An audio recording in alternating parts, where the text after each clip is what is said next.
이로 말미암아 주 예수 안에서 너희 믿음과 모든 성도를 향한 사랑을 내도 듣고 내가 기도할 때에 기억하며 너희로 말미암아 감사하기를 그치지 아니하고 우리 주 예수 그리스도의 하나님 영광의 아버지께서 지혜와 계시의 영을 너희에게 주사 하나님을 알게 하시고 너희 마음의 눈을 밝히사 그의 부르심의 소망이 무엇이며 성도 안에서 그 기업의 영광의 풍성함이 무엇이며 그의 힘의 위력으로 역사하심을 따라 믿는 우리에게 베푸신 능력의 지극히 크심이 어떠한 것을 너희로 알게 하시기를 구하노라.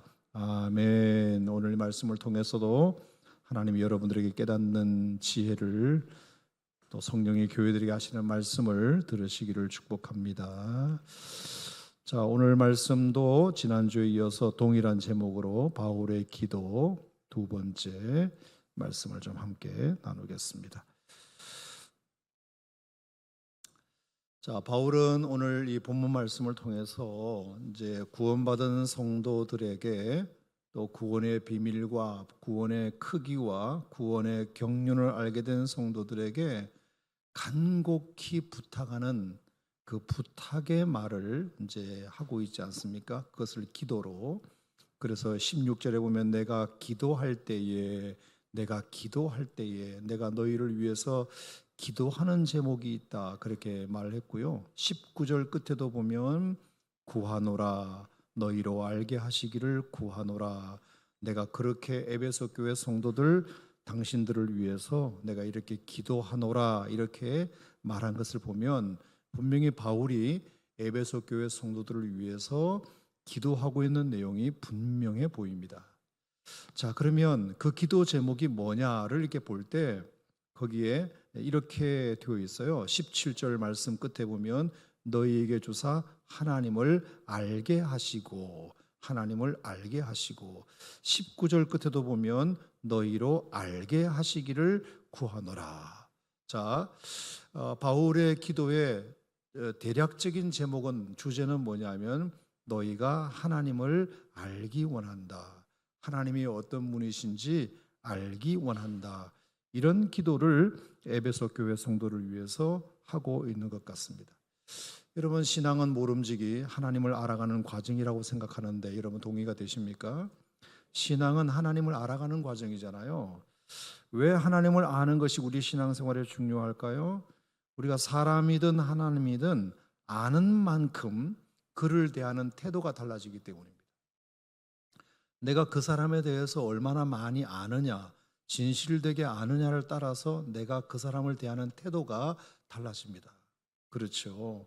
그리고 내가 그 사람 앞에서 내가 무엇을 해야 되는지, 무엇을 하지 말아야 되는지가 결정되기도 합니다.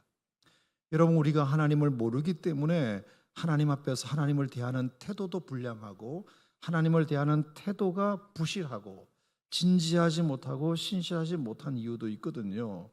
우리가 정말 하나님을 제대로 알면 우리가 하나님을 어떻게 경배해야 되고 하나님을 어떻게 섬겨야 하고 또 하나님 앞에서 내가 어떤 태도를 견지해야 되고 하나님이 기뻐하시는 것이 뭐며 하나님이 싫어하시는 것이 뭔지를 우리가 알면 하나님이 기뻐하시는 것을 안 할 수가 없고 하나님이 싫어하시는 것을 안 하게 되는 거잖아요. 우리가 하나님을 아는 것이 그만큼 중요하다는 것을 지난주에 설명을 드렸습니다. 하나님을 알되 바로 아는 것도 중요합니다. 그냥 지식적으로 아는 것이 중요한 게 아니라 정말로 하나님의 마음을 아는 게 중요합니다. 그냥 하나님을 객관적으로 그냥 이렇게 인터넷 쳐보면 나오는 그냥 공식적인 그런 지적 영역에서의 하나님을 아는 것만이 중요한 게 아니고 정말로 하나님의 마음, 하나님의 생각 이것을 아는 것이 더 중요할 수도 있습니다. 어떤 면에서는 우리가 하나님을 지식적으로 아는 것은 어떤 면에서는 우리의 삶의 태도를 결정하는데 굉장히 약합니다. 여러분, 지금도 교회를 많이 떠나 있는 사람들이 하나님을 몰라서 하나님을 떠나 있겠습니까? 예배를 등한히 하는 사람들이 하나님을 몰라서 예배를 등한히 하겠습니까? 심지어 하나님을 제대로 믿었던 사람들조차도 하나님을 등진 것이 하나님을 몰라서이겠냐고요. 여러분, 거리에 나가서 교회를 안 다녀본 사람이 있는가 한번 손들어 보라 그러세요. 요즘 사람 치고 교회를 한 번도 안 나간 사람 찾기는 참 어려울 정도로 다 교회에 대한 나름의 경험들이 있습니다. 그런데 왜 그들은 교회를 떠나 있을까요? 하나님을 지적으로 몰라서가 아니라 하나님의 마음을 정말 하나님을 제대로 몰랐습니다. 제대로. 그러므로 사도 바울이 오늘 에베소 교회를 향해서 너희가 정말 하나님을 제대로 알았으면 좋겠다는 이 말은 지적으로 너희들이 좀 공부를 더 많이 했으면 좋겠다는 말보다는 정말 제대로 하나님을 알았으면 좋겠다. 하나님이 어떤 분이신지, 하나님이 우리에게 어떤 일을 행하셨는지를 우리가 정확히 아는 것이 참 중요하다. 자, 그래서 지난주에 호세아에 대한 얘기를 여러분에게 잠깐 드렸잖아요. 자, 호세아가 북왕국 이스라엘 백성들에게 힘써 여호와를 알아라. 너희들이 정말 여호와를 알았으면 좋겠다. 자, 그렇게 말했을 때 그 하나님의 알에 대한 내용이 어떤 것이었죠? 자, 호세아가 예언했던 그 당시는 남왕국이 아니고 북왕국이었고요. 그 북왕국 중에서도 여로보암 2세가 통치하던 시절이었어요.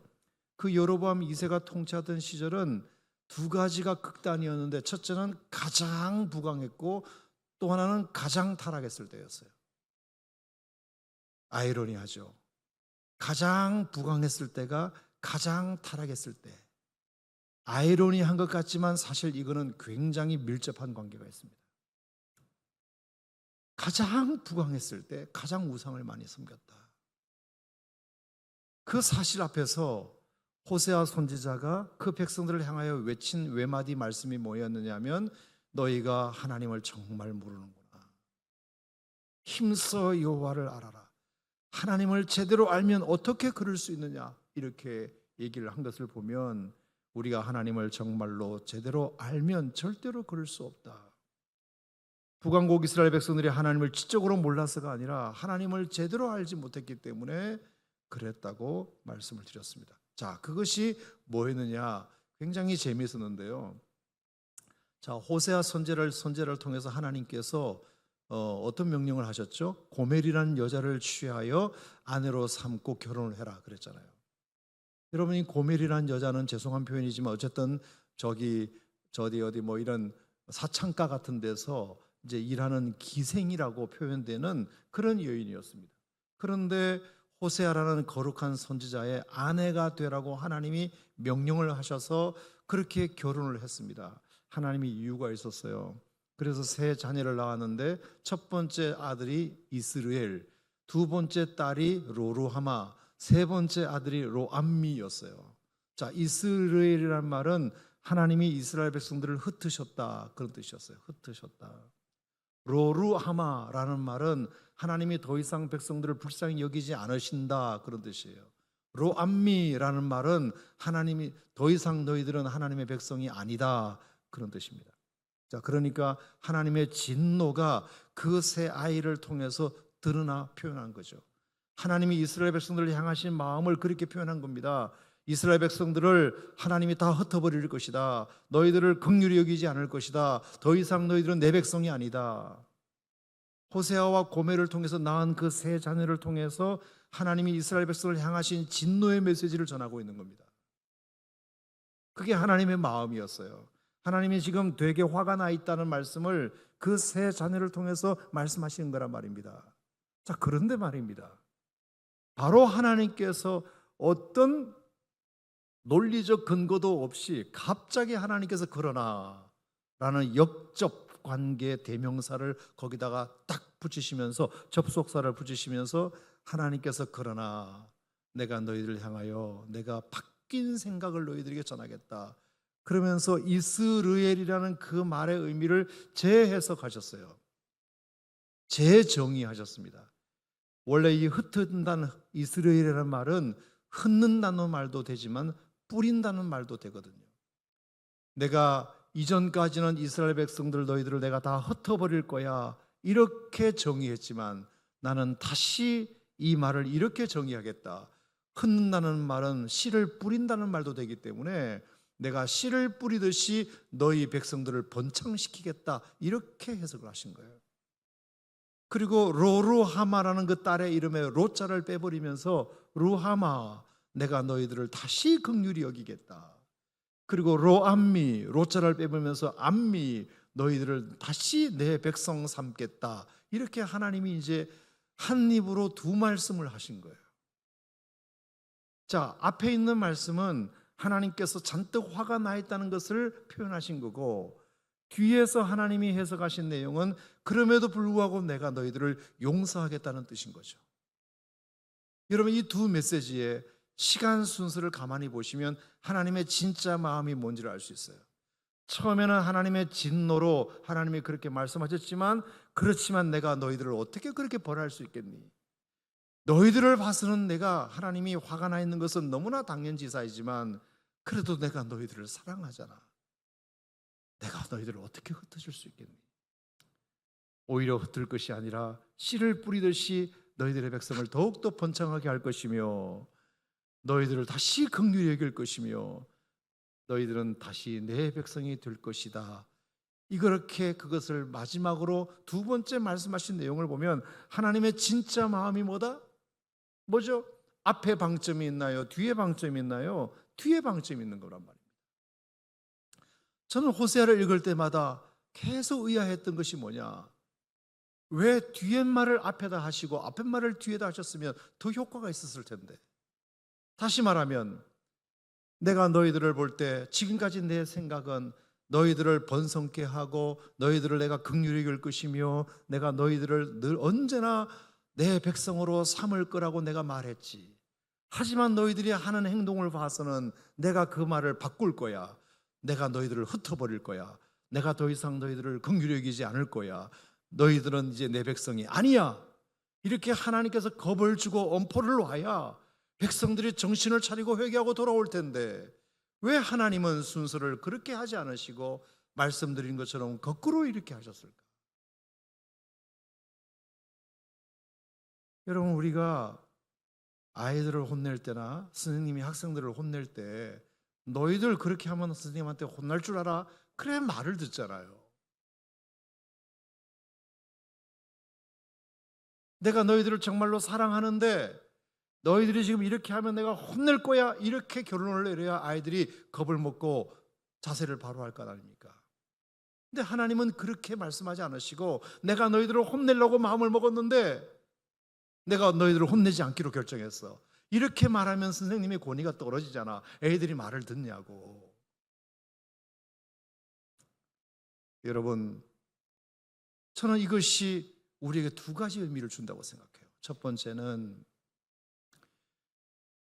진노하고 겁주어서 사람들을 변화시키는 거하고, 그럼에도 불구하고 내가 너희들을 용서할 거야, 내가 너희들을 불쌍히 여길 거야, 그럼에도 불구하고 너희를 향한 나의 사랑은 변함이 없어 라고 말해서 그 사람들이 변하는 거하고, 무엇이 진짜 변화를 일으키겠냐?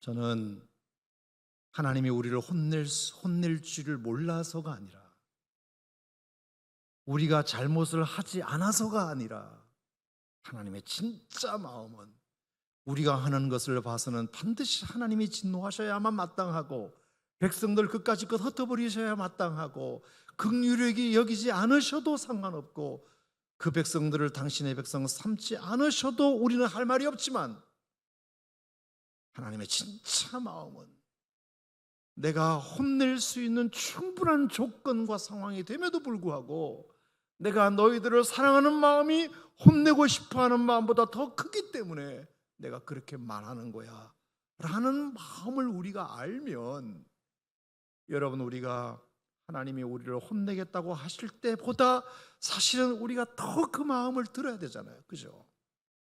아멘입니까? 자, 여기까지 좀 설명이 되셨나요? 네. 진짜 하나님의 그 마음을 알면 우리가 매가 무서워서 알았어요, 잘못했어요 하기보다 충분히 우리는 하나님의 진노의 대상임에도 불구하고 하나님의 심판의 대상이 되었음에도 불구하고 하나님의 심판하지 않으시고 우리를 용서하셨고 우리를 품으시고 당신의 자녀 삼으셨다는 그 은혜를 알았을 때 우리가 회개하고 변화되는 것이 진짜 변화되는 것이기 때문에 하나님이 그렇게 하셨다고 생각해요. 여러분, 이 하나님을 알게 되시기를 축복합니다.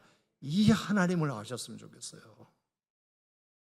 우리가 그러면 정말로 우리의 삶이 진짜로 변화되는 거예요. 하나님의 은혜에 감동되어서 변화되는 것이 변화되는 거지, 하나님 앞에 혼날까 봐 변화되는 척하는 것은 하나님이 원하시는 방법이.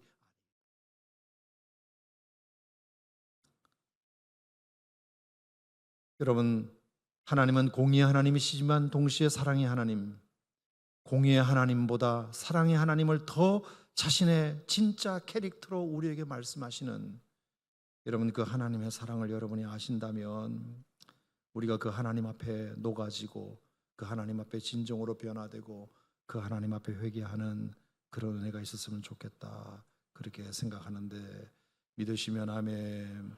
하나님이 여러분들을 진짜로 사랑하신다는 것이 여러분의 삶을 변화시키는 동력이 되기를 주님 이름으로 축원합니다. 하나님을 더 알아가는 것이 신앙의 여정이다.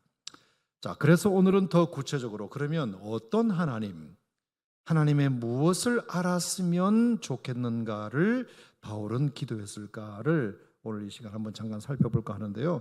자, 세 가지입니다. 세 가지. 자, 에베소서 1장 한국말 성경이 굉장히 번역을 저는 잘했다고 보는데, 자, 무엇이며 어떠한지 그 세 가지를 한번 찾아보세요.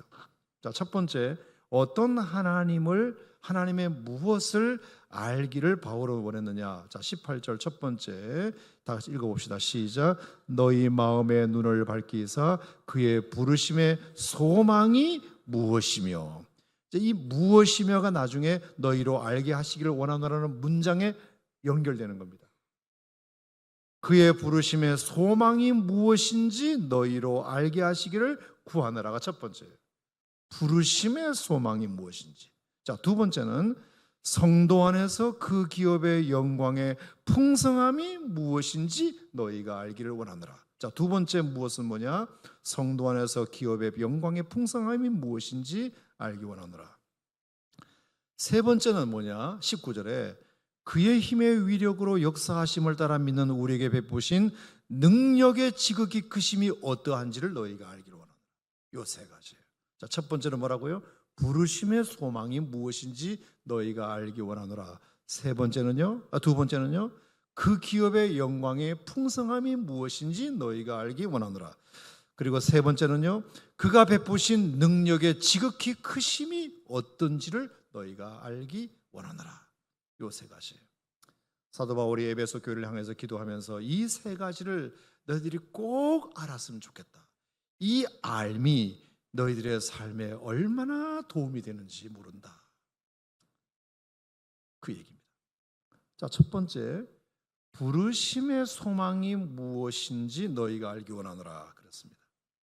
자, 여기서 말하는 이 부르심의 소망이라는 말은, 여기서 부르심이라는 말은 하나님의 자녀로, 하나님의 아들로, 하나님의 딸로 구원받은 당신의 백성으로 부르신 것을 뜻하는 거고요.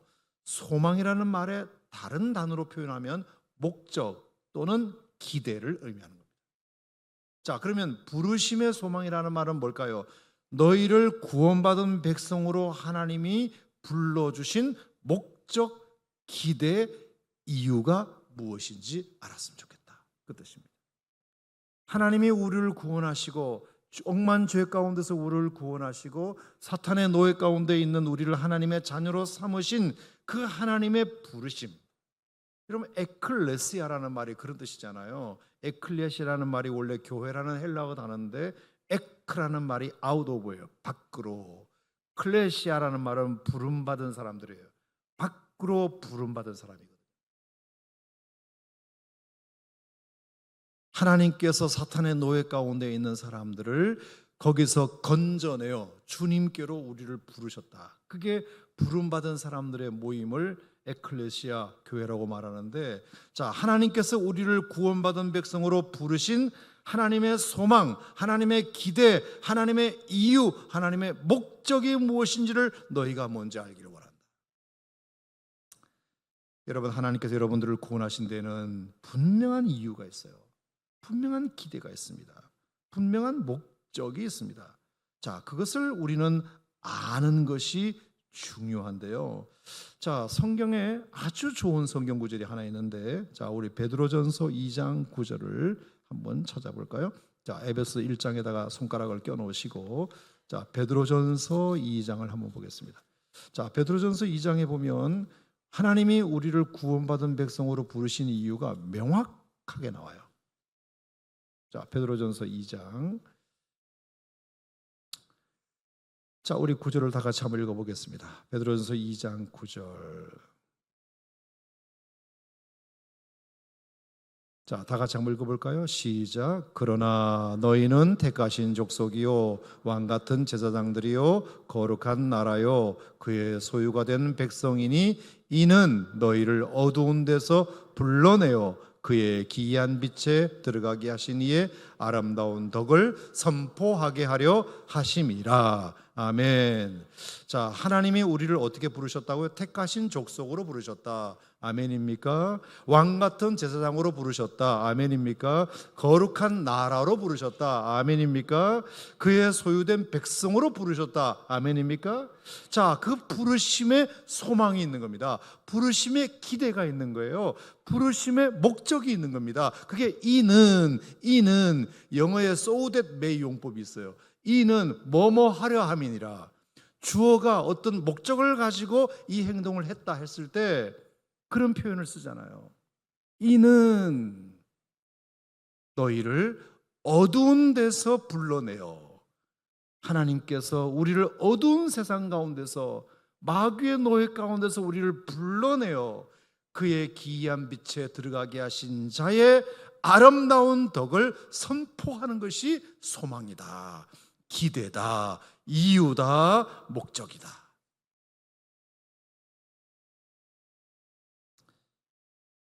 여러분들 하나님께서 왜 택하셨을까요? 왜 택했다고 생각하세요? 여러분, 하나님께서 여러분들을 택하셨다는 사실을 믿습니까? 창세 전부터 하나님의 아들과 딸들로 모든 하늘의 신령한 복을 줄 자로, 그리고 사랑의 대상으로 하나님의 자녀로 여러분들을 부르셨다는 사실을 믿습니까? 하나님이 여러분들을 선택하셨다는 것이 얼마나 놀라운 은혜인가요? 그죠? 제가 이렇게 말씀을 준비하면서 저의 인생 속에 참 영광스러운 택함을 받았던 적이 언젠가를 가만히 생각을 해봤어요. 그냥 한번 이렇게 쓱 생각해 봤어요. 물론 제가 우리 부모님 밑에서 태어난 것도 택함 받은 거라고 할 수 있겠죠. 하지만 실제로는 우리 부모님이 나를 택하신 건 아니잖아요. 태어나 보니까 나잖아요. 그러니까 뭘 택했다는 말은 좀 어울리지 않는 말이죠. 제가 이렇게 쭉 인생을 살아오면서 택함을 받았다, 이런 느낌을 받았을 때가 몇 번 있어요. 몇 번. 예를 든다면 제가 이제 신학대학 1학년 때 시험 하나를 친 적이 있어요. 시험. 이제 소위 군종장교 후보생 선발 시험 이런 건데, 이제 나중에 이제 군목이 되기 위해서 신학대학 1학년 때 시험을 치는 게 있거든요. 전국의 10개, 11개 신학대학의 1학년 학생들이 이제 총신대학교에 모여가지고 시험을 쳤어요. 엄청 많이 시험을 많이 쳤어요. 그러면 이제 시험 성적을 따라서 후보생으로 선발이 되는 거잖아요. 그것도 택하는 거잖아요. 근데 이 필기 시험만 잘 쳐서 되는 게 아니고 이런 몇 가지 실기 시험도 있었어요. 이런 등등의. 하여튼 그런 것들은 이제 시험을 다 쳤는데 결과를 기다렸죠. 이게 될까 안 될까 그랬는데 어쨌든 합격자 발표가 딱 났어요. 제 이름이 거기에 있었어요. 참 기분이 좋았어요. 어쨌든 간에 어떤 시험이든지 시험에 통과하면 기분 좋은 거잖아요. 그래서 나중에 제가 경쟁률을 알아봤어요. 경쟁률. 전국 경쟁률이 5.6대 1이었어요. 5.6대 1. 여러분 알아주시기 바랍니다. 5.6대 1. 그러니까 적어도 5명, 6명 중에 1명 정도 붙는 데 된 거잖아요. 선발이 됐단 말입니다. 기분이 꽤 좋았어요. 그리고 나서 이제 대학원을 졸업하고 이제 입대를 했어요. 입대. 영천에 있는 육군 삼사관학교라고 있는데 3개월 정도 훈련을 받기 위해서 입대를 했단 말입니다. 그런데 3개월 지나고 나면 중위 임관을 해요. 중위로 임관을 하는데 육군, 해군, 공군 중에서 3군 중에서 이제 어디로 보낼지를 또 선발을 해요. 각군 본부 군종감실에서. 우리 동기가 36명이었거든요. 36명이었어요. 36명인데 누가 육군으로 선발되냐, 누가 해군으로 선발되냐, 누가 공군으로 선발되냐를 또 한 번 이제 결정을 하는데 그건 어떤 시험이 아니고 여러 가지 훈련 성적이나 이런 것을 봐가지고 이제 뽑아가는 겁니다. 나중에 알고 보니까 그렇다는 얘기를 들었어요. 근데 36명 우리 동기 목사님들 중에서 제가 이제 해군 출신이잖아요. 해군에 몇 명이 뽑힌 줄 아세요? 저 혼자 뽑혔어요. 혼자. 36대 1로 뽑힌 거예요. 알아주시기 바랍니다. 나중에 그렇게 되고 나니까 다른 목사님들이 나보고 되게 불쌍하다고 그랬어요. 아유, 어떻게 이렇게 잘못 보였으면 해군으로 가냐, 이렇게 분위기가 그랬어요. 근데 나중에 언제 이 소문이 뒤집어졌냐 하면은 임관식 전에 정복이 와요. 정복. 그 장교 정복 같은 거 있잖아요. 그죠? 정복이 오는데 육군 목사님들은 이만한 박스에 4명의 옷이 들어있었어요. 4명의 옷이. 하여튼 이만한 박스에다가 4인용 옷이 거기에 들어있었어요. 근데 제 옷이 왔는데 그보다 훨씬 더 큰 박스에 나 혼자 입을 옷이 들어있는 거예요. 그래서 사람들이 다 와서 구경했어요. 도대체 그 박스에는 뭐가 들었냐. 그래서 뚜껑을 열어보니까 여러분, 해군에는요 옷이 굉장히 많아요. 옷이. 저는 또 해병대도 가야 되기 때문에 해군과 해병대 장교 옷, 전투 옷, 그 다음에 예복, 뭐 정복, 신발, 뭐 이 모든 것 모자 해가지고 엄청, 그래서 꺼내도 계속 나오니까 그때 입이 찢어져 가지고 와, 부럽다. 여러분, 제가 드리고 싶은 말씀은 무엇인가 간택되고 선택되는 것은 기분 좋은 일란 말입니다. 적어도 확률이 6대 1, 36대 1 이렇게 되면 훨씬 더 마음속에 기분이 좋아요. 제가 오산 침례교회 공개하지만 제가 20년 전에 오산 침례교회 담임 목사로 올 때 여러분, 적어도 침례교회 3,000명 목사님들이 계십니다. 3,000명. 모두가 오산 침례교회 목사님들로 오셔도 손색이 없는 목사님들이잖아요. 그죠? 다 누가 오셔도 목회하실 수 있죠. 근데 왜 나를 뽑았냐고. 나를 3,000대 1로 저는 온 겁니다. 알아주시기 바랍니다. 물론 그냥 제가 그냥 하기 좋은 말로 하는 거지만, 자, 제가 드리고 싶은 말씀은 하나님께서 우리를 선택하셨는데, 여러분, 지금 현재 지구상에 살고 있는 인구가 70억이란 말입니다. 그리고 역사가 시작된 이래로 2025년까지 이 지구상에 살다 간 총 사람의 수가 몇 명일까요? 1070억이래요. 역사 속에서 살다가 2025년까지 살고 있는 사람 포함해서 지금까지 천당 가고 죽은 사람들까지 다 포함해서 아담 이후로 시작해서 1070억이 이 지구상에 살았대요. 근데 하나님께서 저를 당신의 백성으로, 하나님의 자녀로 나를 낳아주시고 선택하시고 뽑으셨다. 저는 그렇게 믿어요. 1070억 분의 1로 하나님이 당신의 자녀로 나를 삼으셨다. 그리고 자격 없는, 뿐만 아니라 자격 없는 나를, 지금까지 했던 모든 것은 다 내가 시험에 통과했고 뭔가를 했기 때문에 뽑았지만 나는 죽어마땅한 죄인임에도 불구하고 하나님께서 나를 당신의 자녀로 선택하셨다는 것은 이 하나님의 부르심이 얼마나 놀라운 것입니다. 뿐만 아니라 왕 같은 제사장, 여러분, 제사장이라는 말은 하나님께 나아갈 자격을 갖춘 사람을 말해요. 근데 왕 같은 제사장이래요. 여러분, 왕은 어떤 특권을 가지고 있습니까? 뭐든지 할 수 있는 능력을 가진 사람이에요. 누구를 오라가라 할 수 있는 사람이에요. 뭐든지 할 수 있어요. 어떻게든지 할 수 있어요. 언제든지 할 수 있어요. 어디서든지 명령할 수 있어요. 그게 왕이 하는 역할입니다. 왕의 권세예요. 여러분, 왕 같은 제사장이란 말은 뭐냐? 하나님 앞에 내가 어떤 모습이든지 나아갈 수 있고, 언제든지 나아갈 수 있고, 무슨 기도 제목이든지 나아갈 수 있다는 뜻입니다. 아멘입니까? 우리가 하나님 앞에, 여러분, 옛날에 제사장은 그래도 형식과 격식을 갖춰야 됩니다. 그리고 제사를 드리는 시간이 있습니다. 하지만 왕 같은 제사장이기 때문에 우리는 시간도 필요 없어요. 격식도 필요 없어요. 복장도 필요 없어요. 어떤 기도 제목이든 상관없어요. 왕 같은 제사장이기 때문에 우리는 하나님 앞에 어떤 모습이든지 나아갈 수 있고, 어떤 기도 제목으로든지 갖고 나갈 수 있고, 언제든지 나아갈 수 있고, 뿐만 아니라 거룩한 나라, 하나님이 다스려주는 영토, 하나님이 얼마나 우리를 잘 다스려 주시겠습니까? 하나님이 다스려 주시면 부족함이 없을 것입니다. 하나님이 다스리시면 안전할 것입니다. 하나님이 다스리는 나라는 마음껏 우리의 꿈을 펼칠 수 있는 나라일 것입니다. 하나님이 우리를 거룩한 나라로 삼으셨습니다. 그리고 그분의 소유된 백성으로 삼으셨어요. 내가 너를 지명하여 불렀나니 너는 내 것이라. 여러분도 여러분의 것은 소중히 여기잖아요. 하나님께서 여러분을 당신의 것으로 삼으셨으면 여러분들을 귀하게 여기실 겁니다. 존귀하게 여기실 겁니다. 물 가운데 지날지라도 침몰치 못할 것이며, 불 가운데 지날지라도 타지 않게 하실 것이며, 여러분들을 지켜주실 것입니다. 그리고 모든 것을 여러분과 하나님은 공유하실 겁니다.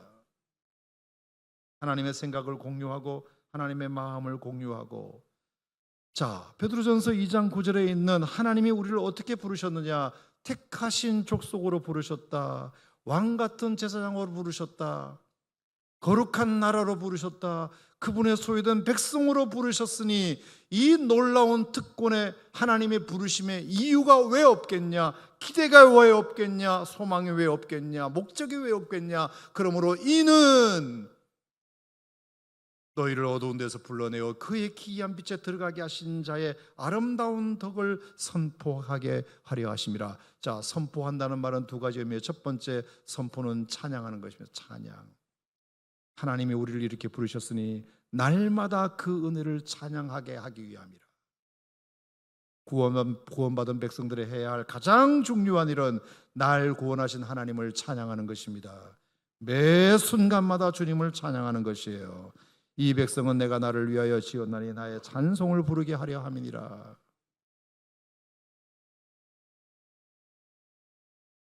뿐만 아니라 선포라는 말은 뭘까요? 그것은 하나님께서 나를 구원하셨다는 사실을, 그 사실을 모르는 사람에게 알리라는 거겠죠. 알리는 거죠. 수가성 우물가의 여인이 우물가에 찾아오신 그분이 예수님이라는 사실을 알고 메시아를 만났다라고 동네 가서 알렸듯이, 안드레가 예수님을 만나고 나서 베드로에게 내가 오늘 메시아를 만났다고 알렸듯이, 이 놀라운 소식을 우리가 들었으면 그것은 사람들에게, 이 소식을 모르는 사람들에게 알리는 것이에요. 그래서 복음이잖아요. 복된 소식이잖아요. 뉴스잖아요. 뉴스는 전하라고 주어지는 거잖아요. 뉴스는 전하는 겁니다. 기자가 취재를 했으면 그 취재는 취재한 것을 전하는 것은 당연지사예요. 여러분들은 뉴스 앵커가 되어야 됩니다. 여러분은 기자입니다. 기자. 좋은 뉴스를 들었으면, 어떤 속보를 들었으면, 아주 어떤 그 기가 막힌 뉴스를 들었으면 그런 전하는 것이 당연한 것이에요. 첫 번째, 사도 바울이 오늘 기도하면서 너희를 향한 부르심의 소망이 무엇이며, 부르심의 기대가 무엇이며, 부르심의 목적이 무엇이며, 부르심의 이유가 무엇인지 아느냐? 하나님이 너희들을 택한 족속으로, 왕같은 제사장으로, 거룩한 백성으로, 그의 소유된 백성으로 너희를 부르셨으면 하나님께서 그 부르신 그 은혜를 날마다 찬양하고 그리고 그것을 모르는 이들에게 전하는 것이 부르심의 소망이라는 것을 알았으면 좋겠다 이 뜻입니다. 동의하시면 아멘. 자, 첫 번째, 부르심의 소망이 무엇이며. 자, 두 번째는 뭐였죠? 기업의 영광의 풍성함이 무엇이며. 자, 에베소서 1장으로 다시 돌아가시면 기업의 풍성함이, 영광의 풍성함이 무엇이며. 구원받은 백성이 구원받은 것 안에 얼마나 풍성한 것들이 들어있는지 너희가 알았으면 좋겠다. 우리가 구원받은 것이 구원이라는 그 포장지 안에 뚜껑을 열고 포장지를 뜯으면 그 안에 얼마나 많은 것이 들어있는지를 너희가 알았으면 좋겠다는 뜻입니다. 우리가 하기 좋은 말로 구원이라는 단어로 한 가지로 설명했지만 여러분, 이 구원이라는 단어는 그냥 포장지일 뿐이에요. 구원받은 그 포장지를 뜯고 뚜껑을 열면 그 안에 엄청난 풍성한 것들이 선물이 들어있습니다. 아멘. 그 풍성함이 무엇인지 너희들이 좀 알았으면 좋겠다.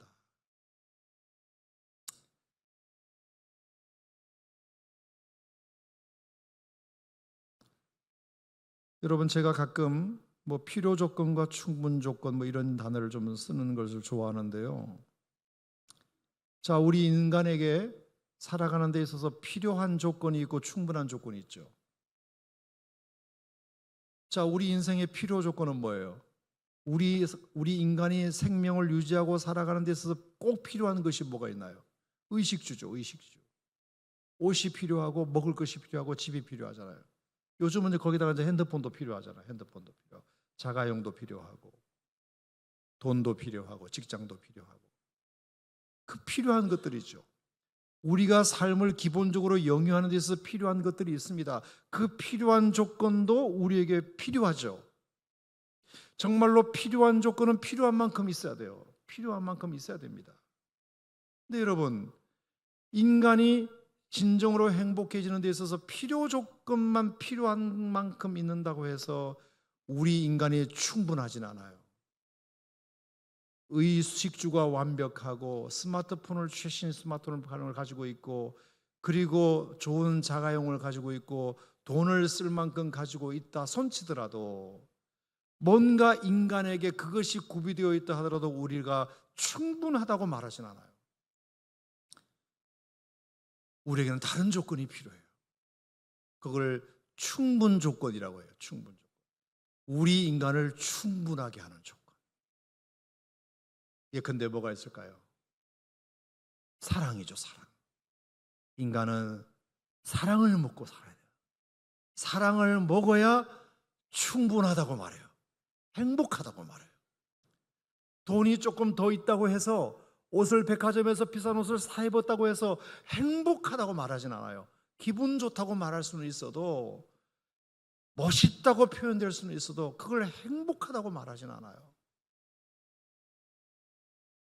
사람은 행복하다는 단어를 쓸 때는 어떨 때냐 하면은 내가 어떤 충분한 사랑을 입었을 때 사람들은 행복하다고 말해요. 너무 행복해 그렇게 말해요.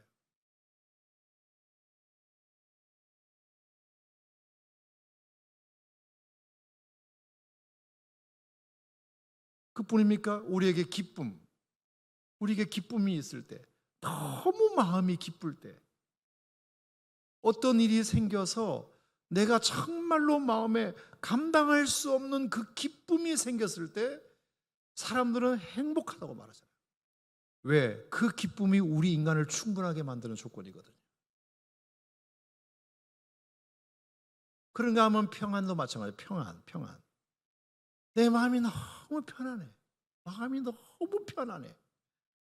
아무 염려와 걱정이 걸리는 것이 없어. 내 마음에 걸리는 게 하나도 없어요.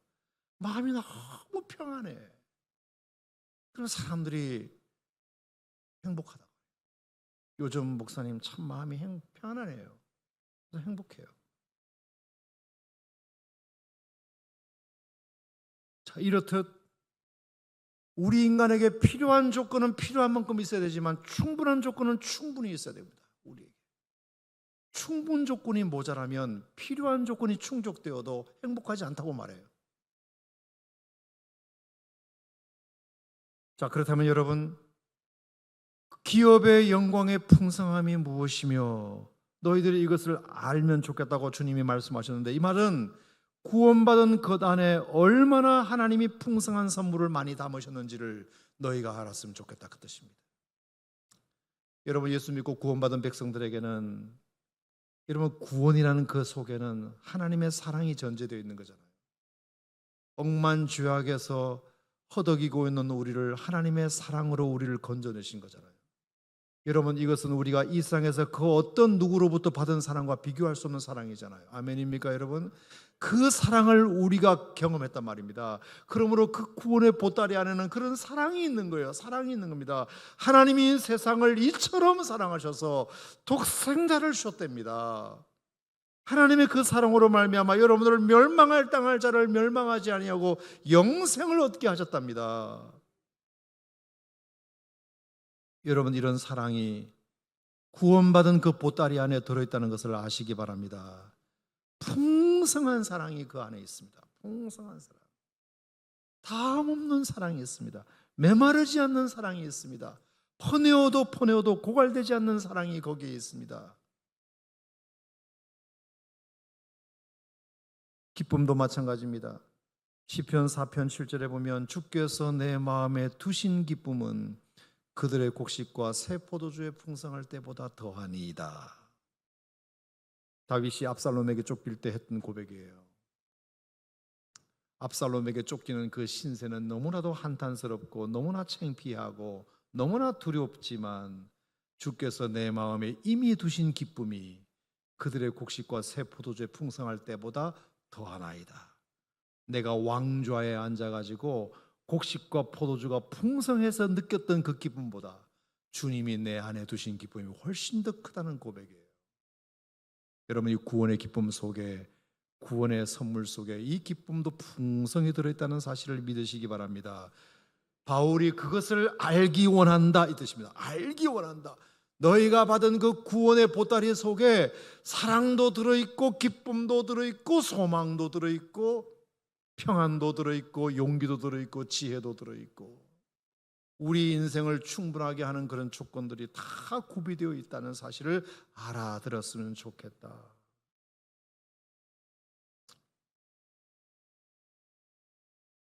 요한복음 14장에도 보면 평안을 너에게 주노니 곧 나의 평안을 너에게 주노라. 이 평안은 세상이 주는 것과 같지 아니하니 근심하지도 말고 두려워하지도 말라. 근심을 물러가게 하는 평안, 두려움을 물러가게 하는 평안을 예수님이 이미 우리에게 주셨다고 말했어요. 누구에게? 구원받은 백성들에게, 구원의 보따리를 받은 자들에게 뚜껑을 열어보면 그 안에 하나님의 놀라운 평안이 있으니 그것을 믿고 누려라. 누려라. 소망도 마찬가지로 소망. 우리가 가진 소망은 영혼의 닷 같아서 튼튼하고 견고하다, 그렇게 말했어요. 우리가 받은 소망은, 여러분, 그 소망이 구원받은 백성들에게 있다는 사실을 믿으시기 바랍니다. 그러니까 그 로마의 10대 박해 때 네로 황제부터 시작해서 디오클레티아누스 황제까지 한 250년 정말로 얼마나 많은 그리스도인들이 죽었는지 몰라요. 사자밥이 되었는지 몰라요.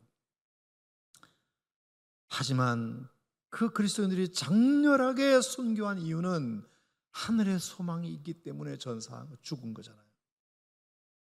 숨질 때 되도록 늘 찬송하면서 주께 더 나가기 원합니다. 자, 숨질 때 되도록 늘 찬송하면서 주님께 더 나가기 원한다. 이러면 이럴수록 나는 주님께 더 가고 싶다. 여러분이 하늘에 대한 소망이 없으면 절대로 불가능한 노래예요. 구원받은 백성들에게는 그 구원의 보따리 안에는 이런 풍성한 소망이 이미 들어있음을 믿으시기 바랍니다. 이 사실을 너희가 알았으면 좋겠다. 기업의 영광의 풍성이 무엇인지 알아들었으면 좋겠다는 뜻이에요. 용기도 마찬가지예요. 용기. 다윗이 골리앗 앞에서 뭐라 그랬죠? 너는 칼과 창과 단창으로 내게 나오지만 너는 네가 모욕하는 이스라엘 백성들의 하나님의 이름으로 내가 나아가노라. 다윗에게 주셨던 용기의 용기. 엘리야가 갈멜산상에 850명의 바알과세를 섬기는 선지자들 앞에서 주눅들지 아니하고 너희가 오늘 섬길 자를 택하라. 왜 너희들은 모뭇모뭇거리느냐? 이스라엘의 하나님 여호와가 너희 하나님이면 택하고 바알이 하나님이면 바알을 택하라. 아브라함과 이삭과 야곱의 하나님 주께서 너희 이스라엘의 하나님이심과 내가 주의 종인 것과 그리고 내가 주의 말씀대로 모든 일을 행하는 것을 오늘 알게 하옵소서. 여호와여 내게 응답하소서. 이렇게 850명 앞에서 주눅들지 않고 용기 백배할 수 있었던 것은 그가 하나님의 사람이었기 때문입니다. 사랑하는 성도 여러분, 구원받은 백성들에게는 풍성한 용기도 그 안에 있음을 믿으시기 바라요. 지혜도 마찬가지입니다. 지혜. 너희 중에 누구든지 지혜가 부족하거든 후히 주시고 꾸짖지 아니하시는 하나님께 구하라. 그리하면 주시리라. 오늘 바울이 에베소 교회 성도들에게 구원받은 백성들아, 너희가 제발 알았으면 좋겠다. 부르심의 소망이 무엇이며 기업의 영광의 풍성함이 무엇인지 알았으면 좋겠다. 구원받은 그 보다리 안에 얼마나 풍성한 축복들이 많이 들어있는지를 알았으면 좋겠다. 여러분도 그것을 좀 아셨으면 좋겠어요. 그리고 그것을 누리시기를 주의 이름으로 축복합니다.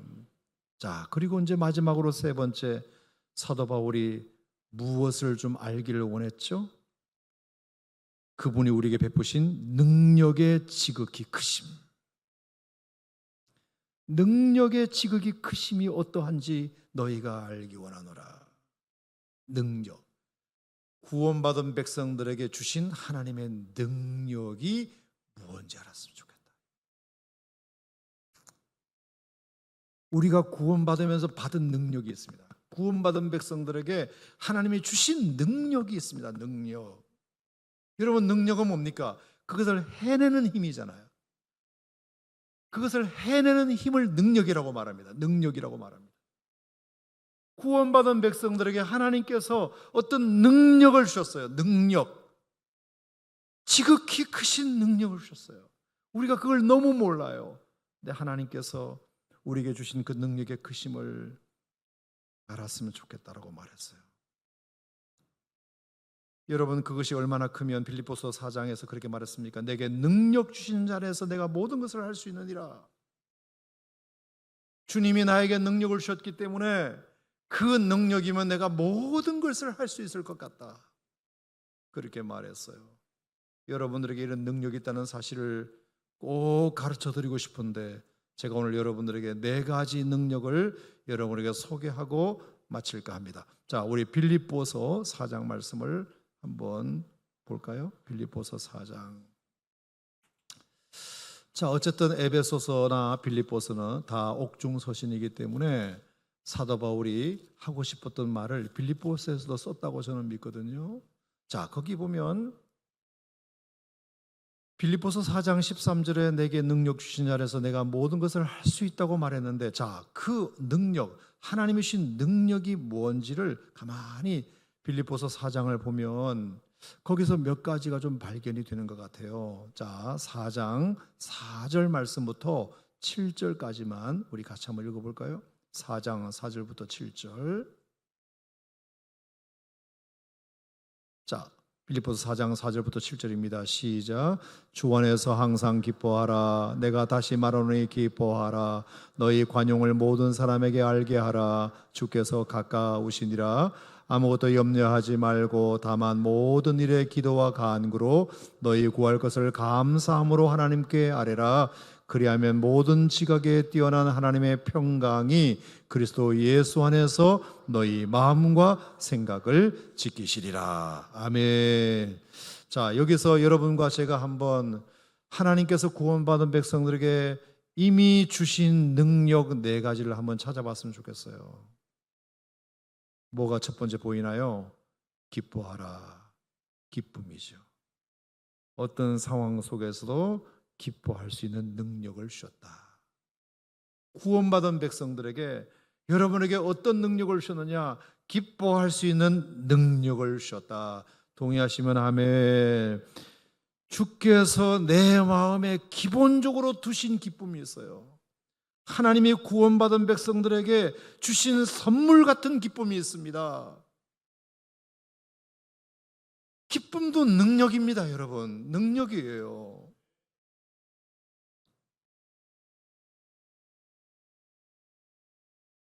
그러니까 그가 옥중에 있었지만 기뻐하라, 주 안에서 다시 말하노니 기뻐하라 이렇게 말했고, 4장 10절 말씀 보면 내가 주 안에서 크게 기뻐함은 이렇게 되어 있어요. 기뻐함은.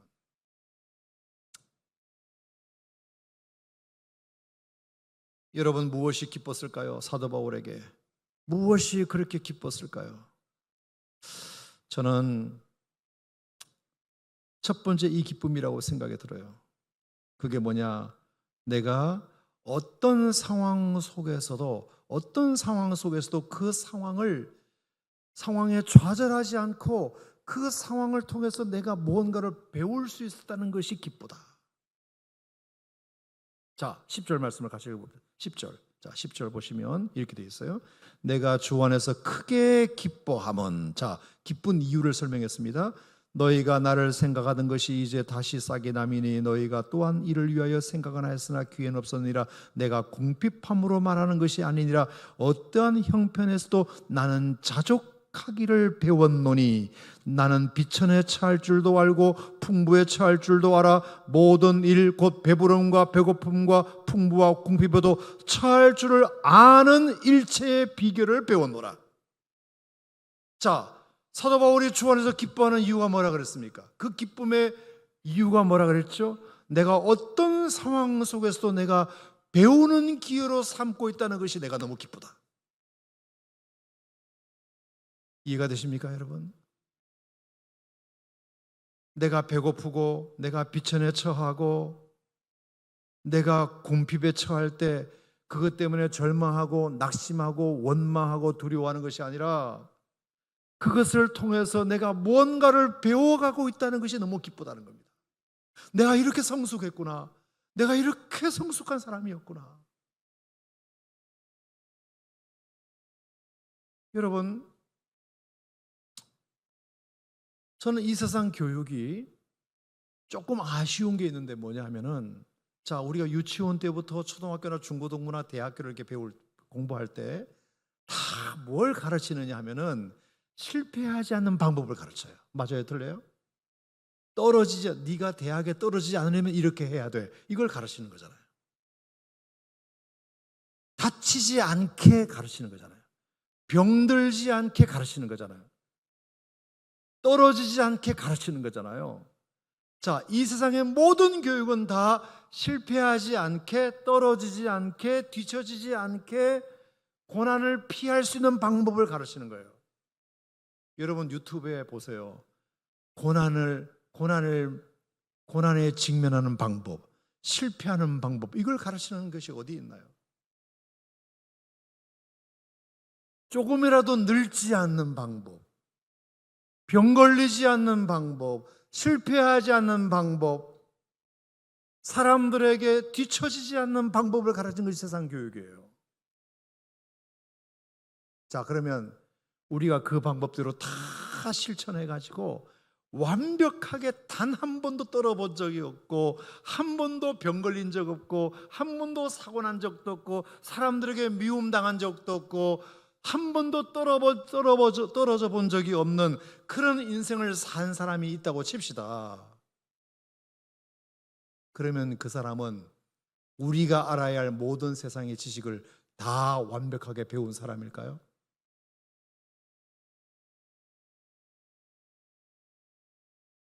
여러분, 제가 인생을 살아보니까 인간의 배움이라고 하는 것이 어디서 더 많이 배우느냐? 실패했을 때 참 많이 배워요. 실패를 통한 배움도 있다고. 근데 실패하지 않도록 가르치잖아요, 세상 교육은. 가급적이면 실패하지 마. 이렇게 하면 실패하니까 이렇게 해야 실패하지 않아. 이렇게 해야 떨어지지 않아. 이렇게 해야 낙방하지 않아. 전부 다 낙방하지 않는 방법을 가르친다고. 그러면 그렇게만 배우면 세상의 절반의 경험을 날리는 겁니다. 절반의 배움을 날리는 겁니다. 여러분, 이 수준 높은 이야기가 좀 이해가 되는지 모르겠네. 네. 여러분이 언제 더 성숙했는지를 보세요. 여러분이 진짜 인간적으로 언제 더 성장했는지를 생각해 봐봐요. 턱턱 시험 치는 것마다 딱딱 잘 붙고, 마음 원하는 대로 다 붙고, 여러분이 원하는 대로 다 되고, 이렇게 했을 때 여러분이 인간적으로 성숙했나요? 성장했나요? 아니면 때로는 낙방도 해보고, 때로는 오해도 받아보고, 때로는 억울한 일도 겪어보고, 때로는 실패도 한번 해보고, 때로는 다쳐도 보고, 때로는 넘어져도 보고. 여러분, 그랬을 때 여러분들의 인격이나 여러분의 내면이 더 강해지고 성장했나요? 여러분, 세상의 교육은 정말로 중요한 교육을 외면하고 있습니다. 근데 하나님의 교육, 성경 교육은 뭐냐? 이것을 통해서도 배우는 게 있다는 것을 가르치는 것이 성경 교육입니다. 왜? 여기에도 중요한 배울 거리가 많으니까요. 이 동네에만 배울 게 있는 것이 아니라 이 동네에도 배울 것이 있다는 것을 가르치는 것. 그래서 모든 경험은 버릴 것이 없어. 네가 실패한 이 동네에서도 배울 수 있는 것이 많아. 자, 여러분, 바울이 지금 무엇을 기뻐하고 있느냐 하면은, 내가 주 안에서 크게 기뻐함은 내가 어떠한 형편에서든지 자족하기를 배웠다. 비천에 처하는 방법도 배웠다. 풍부에 처하는 방법도 배웠다. 배고픔과 배부름과 풍부와 공핍에도 처할 줄 아는 일체의 비결을 배웠노라. 내가 이것을 통해서 내가 배울 수 있다는 것이 너무 기쁘다.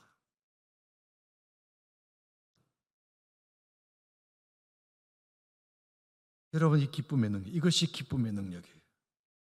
이런 기쁨. 그래서 내가 이제 앞으로 내 삶에 어떠한 것이 밀물듯이 오더라도 이제 뭐든지 할 수 있을 것 같다. 나에게 담대함이 생겼고 맷집이 생겼다. 맷집이 생겨서 이제 내가 실패도 해보고 산전수전 다 겪어봤기 때문에 나에게 이제 무엇이 오더라도 내가 당해낼 수 있는 맷집이 생겼다. 일체의 비결을 배웠다. 내게 능력 주신 안에서 내가 모든 것을 이제 할 수 있을 것 같다.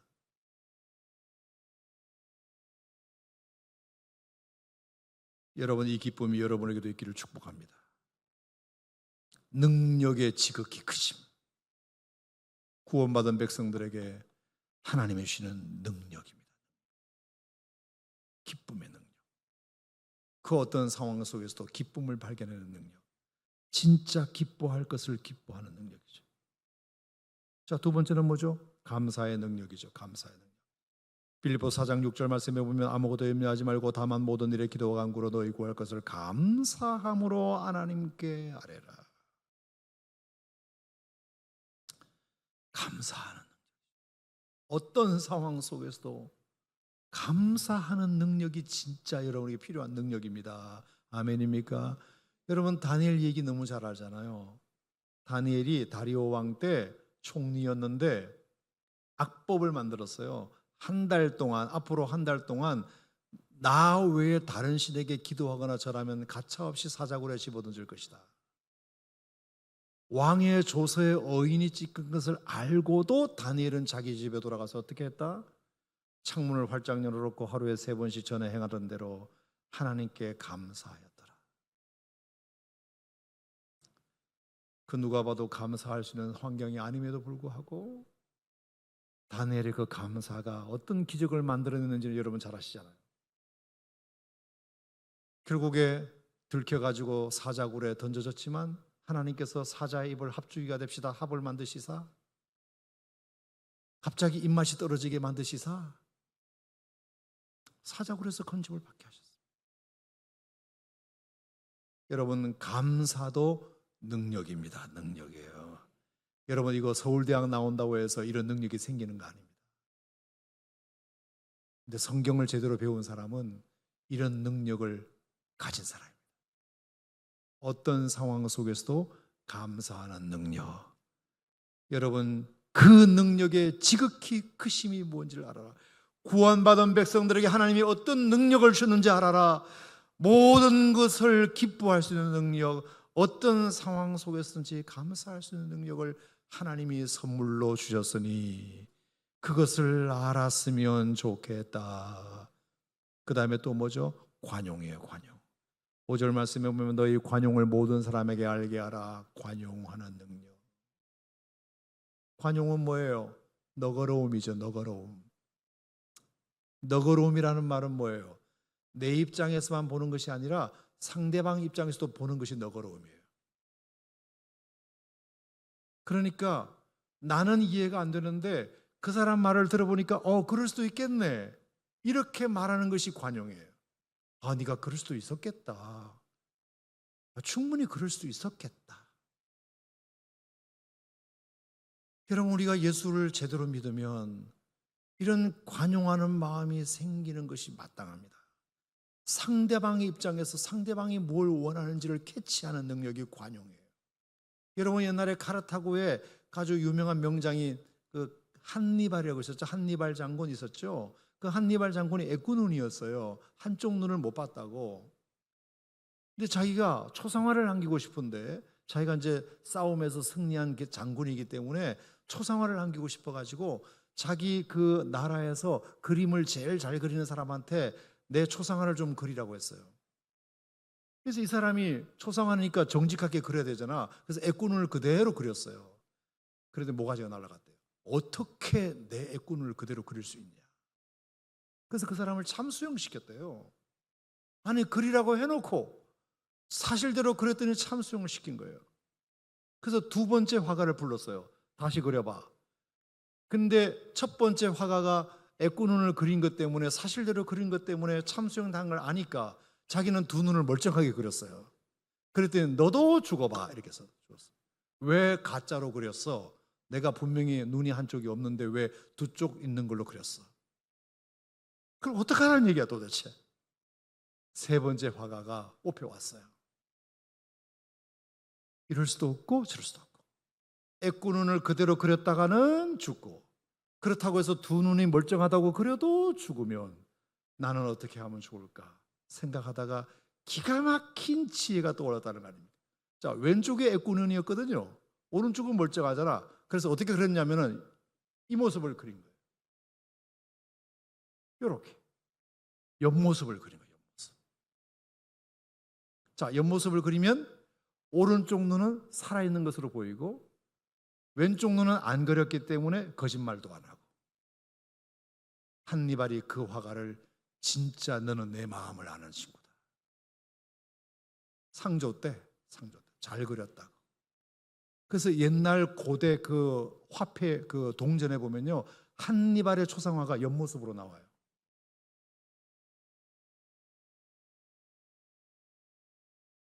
내가 원하는 그림을 그렸다는 거죠.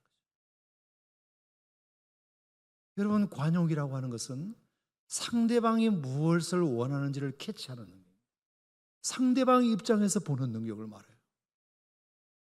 상대방이 초상화를 그리라고 한 이유가 뭘까? 사실대로 그리라는 뜻도 아니고 거짓말로 그리라는 뜻도 아니고 다른 각도에서 그려봐. 다른 각도에서 그려봐.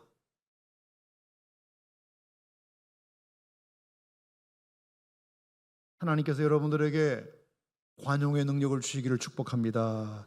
그러면 세상을 다른 각도에서 보게 되고요, 사람도 다른 각도에서 보게 되고요, 하나님의 각도에서 보게 됩니다. 하나님의 각도에서.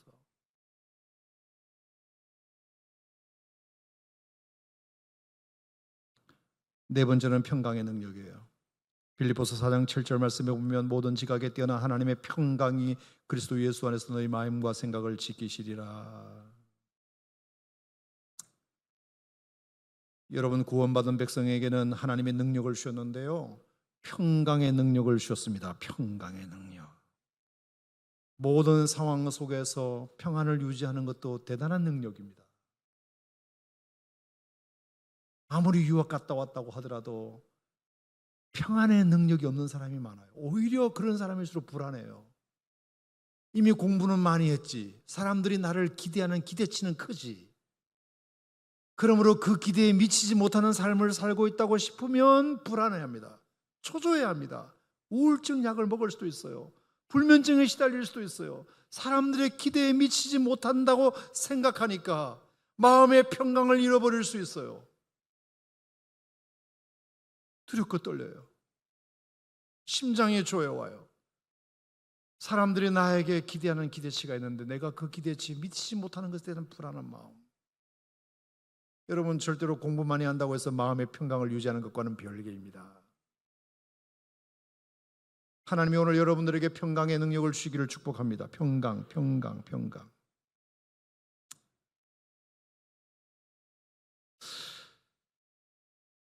제가 가장 죽음 앞에서 두려웠던 때가 언젠가를 생각해 봤어요. 1999년도에 제가 해군의 군함을 타고 이제 지구의 3분의 1을 돈 적이 있거든요. 3분의 1을. 그때 가장 제가 배를 타면서 위험했던 순간을 얘기하라면 남태평양에 파푸아뉴기니라는 나라가 있어요. 파푸아뉴기니. 그 옆에 솔로몬 군도라는 아주 작은 섬 나라가 있습니다. 수도가 호니아라인데요. 우리가 거기서 돌아다녔는데 걸어서 30분이면 호니아를 다 돌아요. 걸어서. 아주 작은 나라예요. 거기서 이제 배가 출항을 해가지고 호주의 시드니로 가고 있는 거였어요. 이제 이렇게 쭉 남쪽으로 내려와야 되잖아요. 시드니 항구를 향해서 가는데 9박 10일인가 10박 10일인가를 이제 끝없이 가는데 어느 날 밤이었어요. 파도가 웬만한 파도는 다 견뎠는데 그때 파도는 7m 정도 파도가 있었어요. 7m 파도. 그리고 그 밤에 7m 파도가 치는데 아무리 대한민국의 최신의 전투함이고 군함이다 하더라도 그 파도가 밤에 철판을 때리는 소리를 여러분 한번 들어봤어야 돼요. 진짜 너무너무 무서워요. 태평양 한가운데에서 7m 파도를 밤에 만나보세요. 밤에.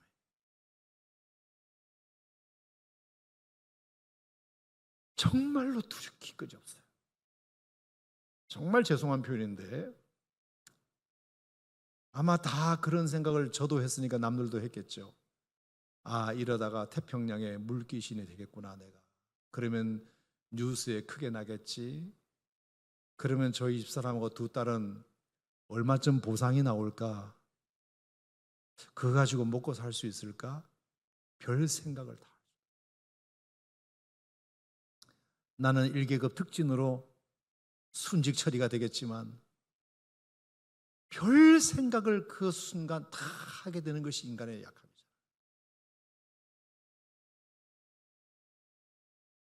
제가 침실에 돌아와가지고 너무 불안해가지고 하나님이 내 마음에 어떻게 하면 평강을 주실까를 생각하다가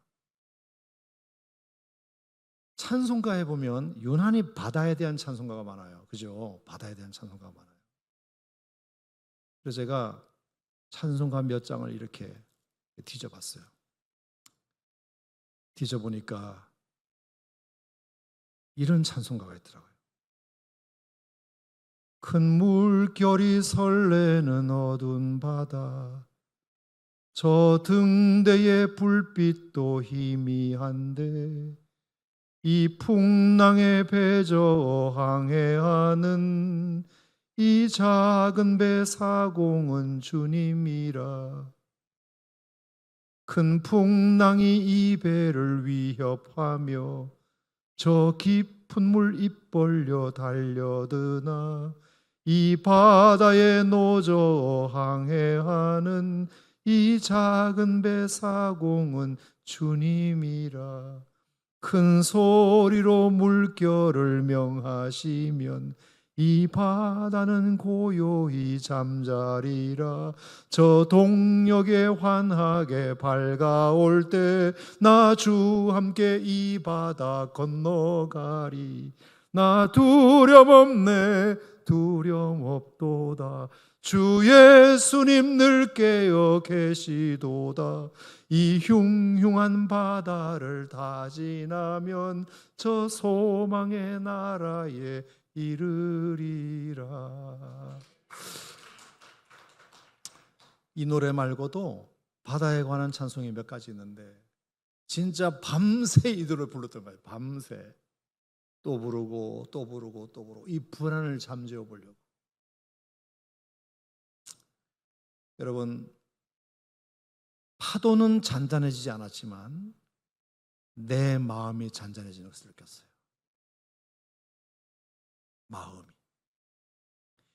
여전히 파도는 거세어 갔지만 처음에 생각했던 그 불안이 점점 더 찬송을 부르면 부를수록 없어지고 저 소망의 항구에 이를 때까지 하나님이 나를 지켜주겠다는 마음의 평강이 찾아오는 것을 느꼈습니다. 여러분, 구원받은 백성들에게 정말로 필요한 능력이 뭘까요? 저는 기뻐하는 능력이라고 생각하고 관용하는 능력이라고 생각하고 감사하는 능력이라고 생각하고 평강을 유지하는 능력이라고 생각합니다. 구원받은 백성들에게 하나님께서 무엇을 알기를 원하시느냐? 하나님께서 주신 그 능력의 지극히 크심이 무엇인지를 너희가 알았으면 좋겠다. 그 부르심의 소망이 무엇인지 알았으면 좋겠다. 그 기업의 영광의 풍성이 무엇인지 알았으면 좋겠다. 여러분, 이 사도 바울의 기도가 오늘 여러분들에게 드리는 필요한 기도라고 생각하고 하나님 앞에 여러분 이 기도의 응답을 여러분 스스로가 오늘 확인하는 시간 되기를 축복합니다.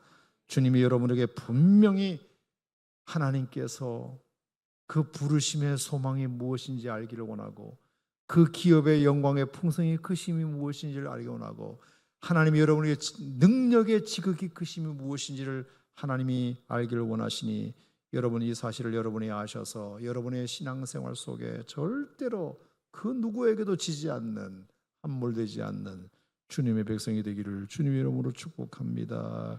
우리 시간 잠깐 기도할 때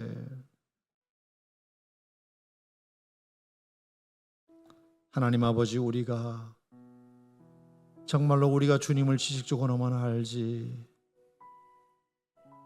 주님의 마음을 모르고 주님이 우리에게 주신 구원의 선물을 알지 못하고